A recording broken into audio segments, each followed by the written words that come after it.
Hello everybody and welcome back to my gaming blog channel. I told you in my first video, real blog video, will be coming up in my channel introduction video. Now I already told you what this video is going to be about. It's about BGST, the Xbox fanboy group on YouTube. A lot of people know who they are, but not in the good way. They know them as lying scumbags who favor a console. I mean, it's okay to have a personal preference, but when you just are lying and get so mad over console, and they're in their 30s and their 20s, and I think somebody even said Mooch is in his 40s. Now, if that's true, I don't know. But if it is, that's just crazy. But I'm gonna make this into a series because it'll take me forever to talk about each one of them. Well, we're gonna talk about Crapgamer first, the leader of BGST.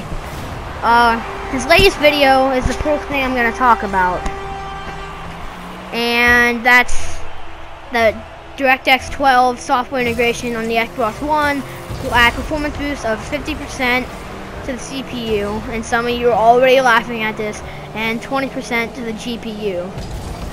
Now,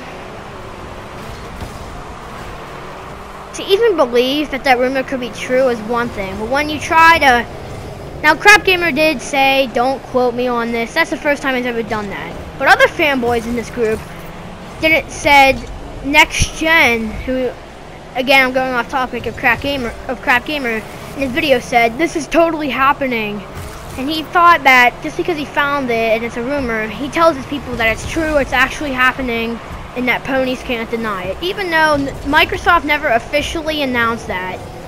And Phil Spencer, this is all the proof I need that DirectX 12 will not do anything near that.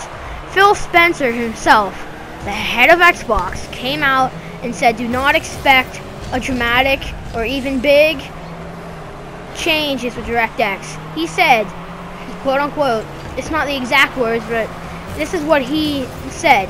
The Xbox One with DirectX 12 will help developers push to what the Xbox One is good at doing. And this is an example that I'm coming up with. Say you want to integrate your app with the Snap feature on the Xbox, but it's not really the best, you're not really good at doing that. DirectX will help developers do that. And to help explain DirectX on a PC broad, Fringy Gaming said this, shout out to him,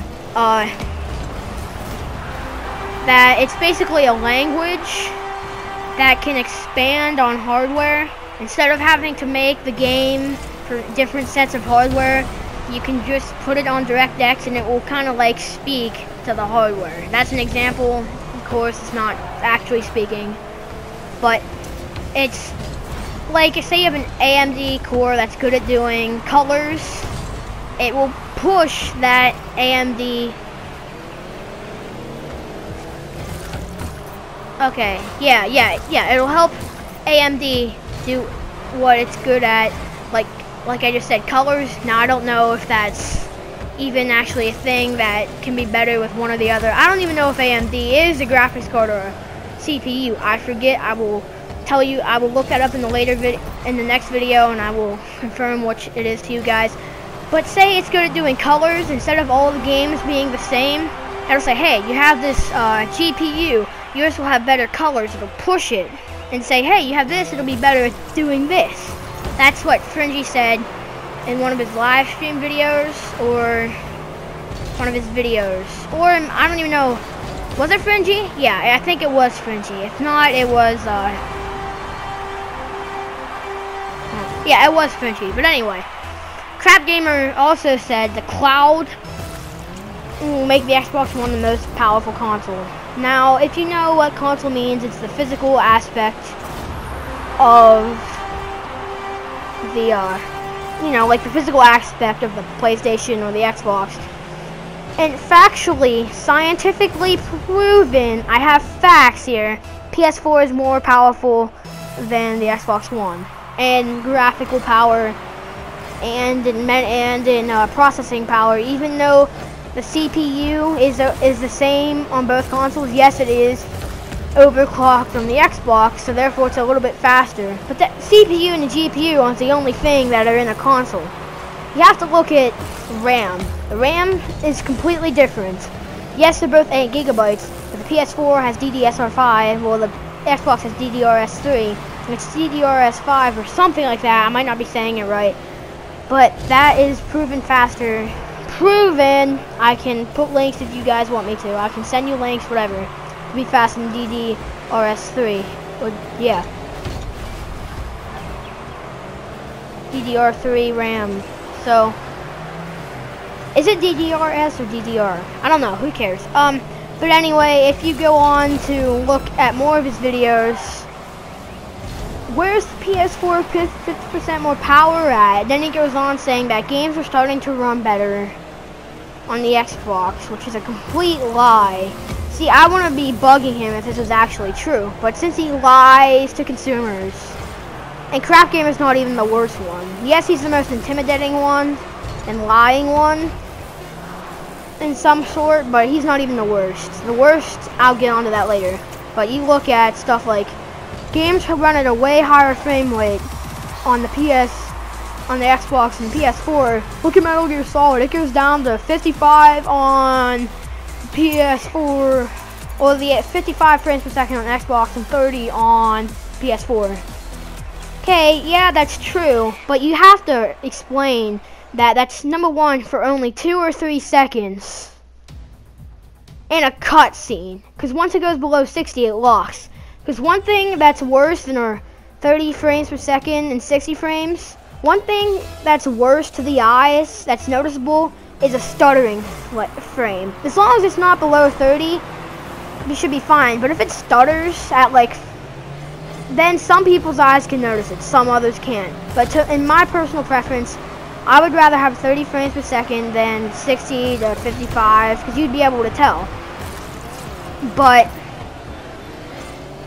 the main thing I'm trying to say here is that just because it goes down a couple frames for 3 seconds in a cutscene doesn't mean it runs better on the Xbox One. And if you read the article, the rest of the Digital Foundry article, it even says that it will give the PS4 the upper hand in game performance. Like, because number one, the resolution, 2, the detail, 3, the texture, and it's the exact same frame rate as the Xbox One in gameplay, and in most cutscenes too, except 1 or 2 seconds and 1 or 2 cutscenes. That's it. Saying that they run so much better, that's baloney. Now, yes, some games like The Witcher 3 did run a lot better on Xbox when they first came out, but the patch kind of evened that out. And it even runs at a higher resolution. So crap, I tried to confront him. He'll start ignoring me, and then he'll finally respond. He'll say something, all his followers will back up what he said, then I'll burn him. And Frenchie did too, but he got blocked from them anyway. And he'll just stop answering, and he'll block you. He didn't block me, because I eventually just stopped talking.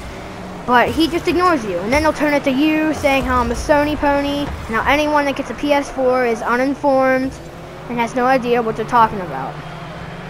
Another thing I'm going to talk about with Crapgamer is he is one with the PS4 has no games holiday. He's the one who started that, and he's the one who, and BGST, yeah, Mooch says it, and the other guys say it, but he's the one who says that the most. Like, he embraces that. To him, that's cool. There's no big action shooters, but you got the Uncharted Nathan Drake collection, which, since you guys were bragging about how you got the Ultimate Edition of Gears of War, I'm gonna have to put that in there. 3 games versus 1. Yes, it has no multiplayer, but that's not what Uncharted is known for. Yeah, it's a decent multiplayer, and yeah, Gears of War multiplayer is better, but still. So, Crapgamer, there have been reports that he view-bots himself, but I'm not really going to get into that. But that just tells you that if he actually does, and Frenchie claims he proved it, but I didn't understand the facts. I mean, yeah, he kind of did prove it if you know what he's talking about, but I don't really know that much about the statistics of YouTube yet. But Yeah, he did talk about he view-bots himself, and if that's true, that just shows you how much determination that they have to prove to you that the Xbox One is superior than PC and PS4 and anything else that there is. Oh, don't even get me started about what he said about PC. I may have mentioned it earlier in the video, but if I go into more depth, he said that PC has weirdo games, even though they're the most popular games in the US and in the world. I'm sorry, but according to him, if the game isn't a shooter and it's not American, it doesn't matter. And he said, it's just nuts about how many people believe him. And I'm want to get the truth out, because I don't really care if what people buy, PC, PS4s, Xbox Ones, Nintendo Wii U's, the new Nintendo console, whatever. I don't really care. Whatever you like, go out and buy. But the PS4 and PC has games as well, and they're not weirdo games. Maybe to some people that think they're weird, but that's exactly why you said World of Warcraft and Dota 2 are the weird games, and yet they're the most popular games in the world. I don't know how you can get the crap. But anyway, guys, I'm just trying to get out the truth and how these gamers lie. I'm gonna make this a series instead of one video, because it'll take me a while to discuss these guys. Some might have 2 videos, but hey. So thanks for watching. This is the first video out of many I will make about this group. Next video will probably be about either the next member or about China getting the video games unbanned. Thanks for watching, guys. Subscribe if you like. Have a nice day.